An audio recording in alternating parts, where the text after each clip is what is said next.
그러나 레위인은 그들의 조상의 지파대로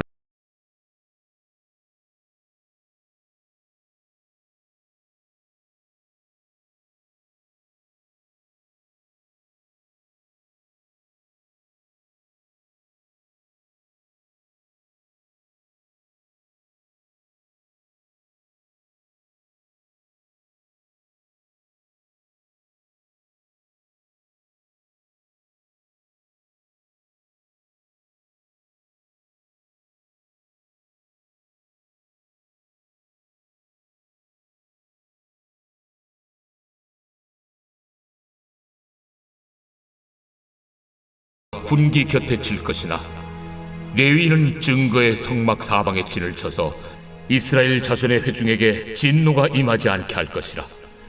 레위인은 증거의 성막에 대한 책임을 지킬지니라. 하셨습니다. 이스라엘 자손이 그대로 행하되 여호와께서 모세에게 명령하신 대로 행하였더라.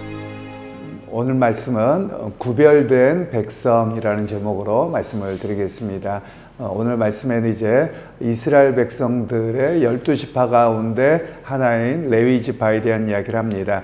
그런데 성경에서 우리가 지파의 구분들을 좀 이해하실 필요가 있는데요. 성경에서 보통 요셉 지파라고 하지 않고 요셉의 두 아들을 따로 지파로 나눕니다. 그리고 레위 지파를 아예 따로 떼어 놓습니다. 그래서 실질적으로는 이 계수할 때 13지파에 해당됩니다. 그러니까 이 요셉의 두 아들의 따로 지파로 여겨서 12지파가 하나님의 군대로 형성이 되어지고 레위 지파는 하나님의 임재를 상징하는 성막을 봉사하는 직으로 그들을 따로 떼어 놓은 그런 내용이 되겠습니다. 그러면서 오늘 성별된 레위인에 대한 이야기를 오늘 좀 깊이 이해할 필요가 있는데요. 레위 지파 가운데서 제사장이 나옵니다.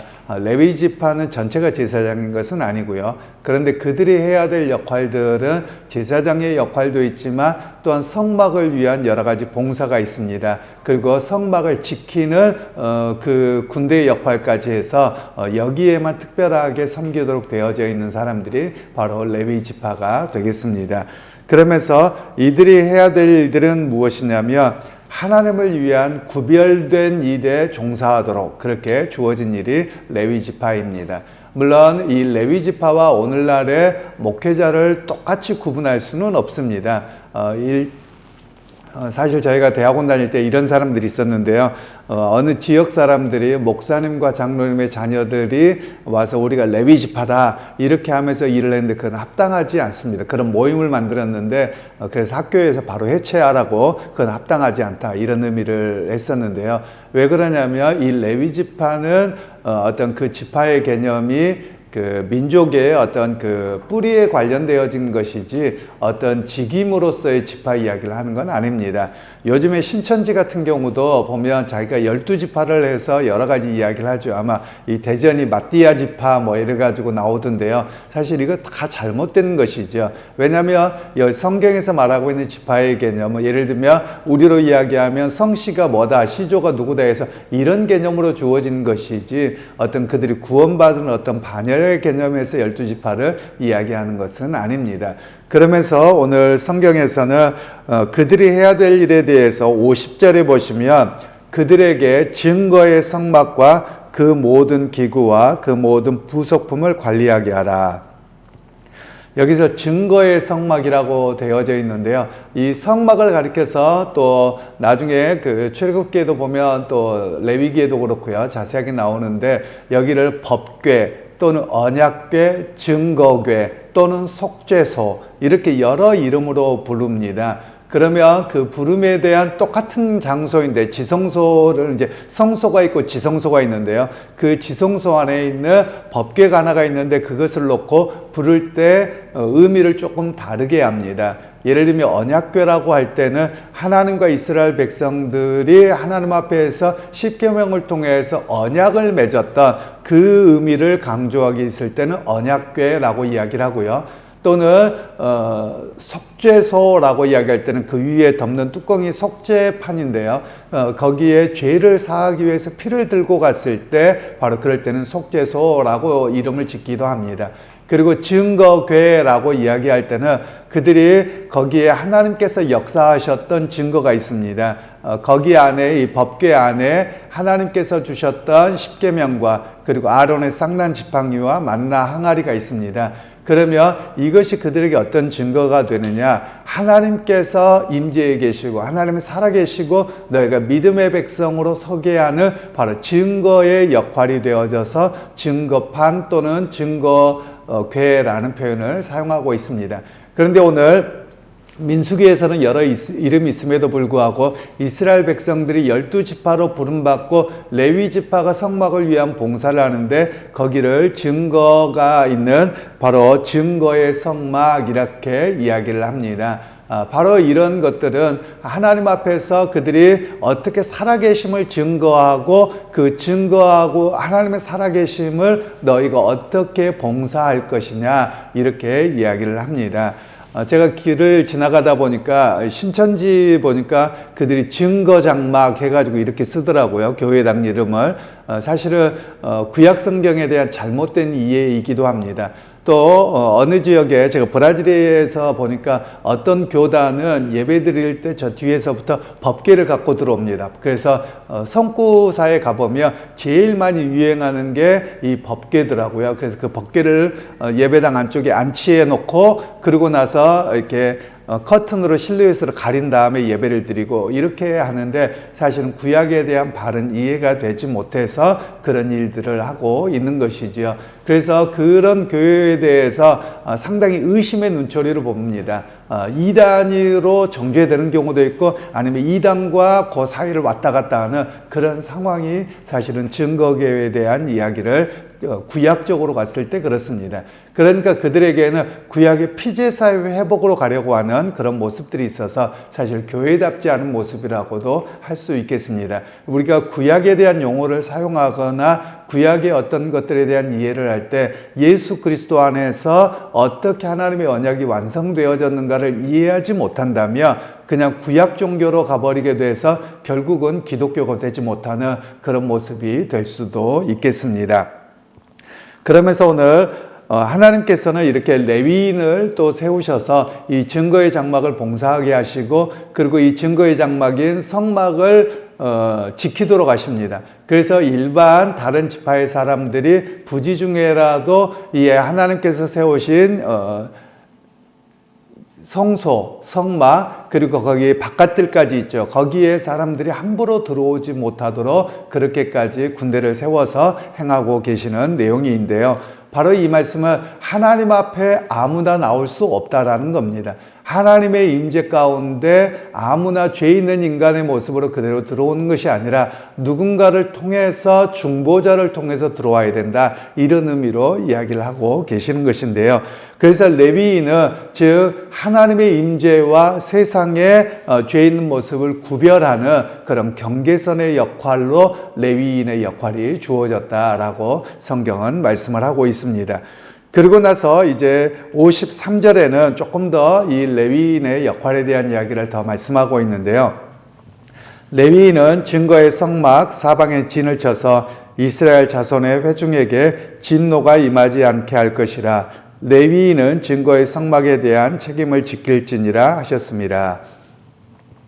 즉 이 증거의 장막을 하나님께서 지키게 하셔서 그들에게 경계를 못 넘어오게 하죠. 그리고 사람이 혹시라도 이게 뭐가 있나 이렇게 관심을 가지려고 할 때 오히려 하나님께서 그들을 죽이시겠다는 겁니다. 그러면 왜 이런 일들이 있느냐면 바로 하나님 앞에 죄 있는 인간의 모습이 하나님의 면전에 나갈 수 없습니다. 오직 피를 통해서만 나가야 되는 겁니다. 그래서 이 지성소에 들어가는 것도 대제사장이 아무 때나 들어가는 것이 아니라 유월절에 한 번 들어가는 겁니다. 번제는 드리지만 그렇습니다. 그러니까 하나님께서 이때는 죄의 문제로 인해서 너희가 아무 때나 오지 못하겠다는 것이죠. 그러나 우리 신약에서는 예수님께서 유월절에 양이 되셔서 그분이 십자가에 못 박혀 돌아가실 때 지성소와 성소를 구분하고 있는 휘장이 갈라집니다. 그리고 나서 더 이상 제사가 드려지지 않냐도록 제사가 폐함을 받았지요. 그래서 오늘 우리가 예수님을 믿음으로 하나님께 나아갈 수 있는 그런 은혜를 입은 것이 바로 우리의 모습이죠.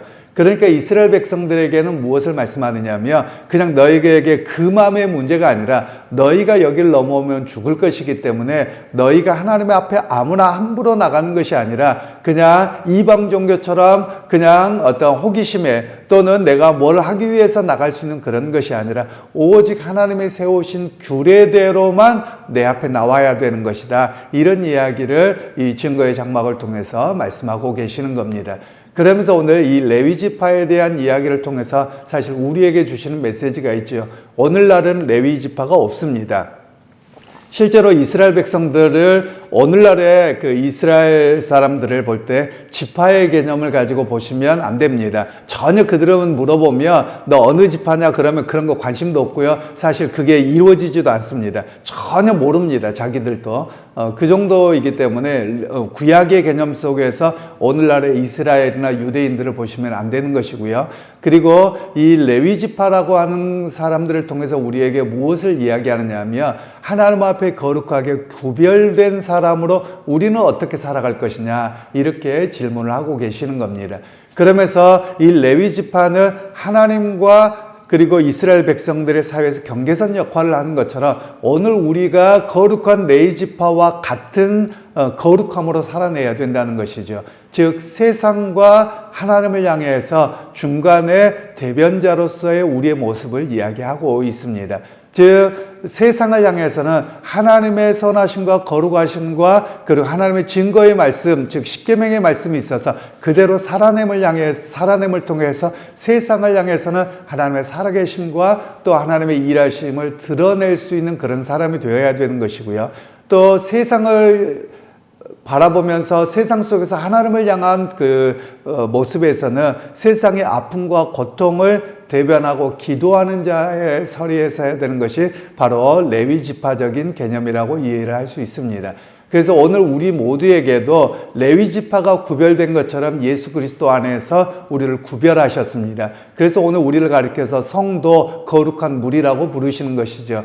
그런 의미에서 우리가 어떻게 해야 되느냐? 하나님의 그 거룩하신 말씀을 따라 살아감을 통해서 세상을 향해서는 나는 거룩한 백성입니다 라는 것을 증명하고 살아가는 것이 우리의 모습이어야 한다라는 것입니다. 제가 종종 이야기하는 것처럼 한국 교회가 많은 약점들이 되어버렸습니다. 그 약점들이 뭐냐면 사실은 예수만 믿고 교회만 다니면 끝나버렸다라는 겁니다. 실제로는 삶의 모습 속에서 하나님의 살아계심을 드러내고 그리고 하나님 말씀대로 살아냄을 통해서 세상 가운데 하나님이 믿는 사람들은 저렇구나 라는 것이 드러났어야 되거든요. 그런데 오늘날은 다가 그런 건 아니고 일부가 그래서 문제가 되기는 하겠습니다만 정치적인 면이나 또는 경제적인 면이나 이런 면에서 보면 교회를 이용하기만 하는 또는 교회도 세상의 법을 편법을 하게 됨으로 인해서 오히려 하나님의 영광을 가려버리게 되는 이런 안타까운 모습이 있게 된 것이죠. 사실 교회의 역할 또 레위 지파의 개념을 통해서 우리가 드러내야 되는 것은 세상에 하나님의 영광을 드러내는 겁니다. 그리고 세상의 소금과 빛의 역할로 살아냄을 통해서 하나님이 어떤 분이신가를 우리가 세상에 드러내는 그런 역할이 오늘 우리에게 주어졌다는 말씀입니다. 그러기에 여러분 오늘 레위 지파가 구별된 것처럼 오늘 저와 여러분도 예수 그리스도 안에서 구별된 성도로 부르셨습니다. 그러면 구약의 레위 지파는 더 이상 존재하지 않지만 신약에서는 모두가 그리스도인이 된 사람은 거룩한 레위 지파와 같이 구별된 사람으로 살아가는 것, 바로 그것이 하나님을 증거하는 삶이다라고 말씀하고 계시는 것이지요.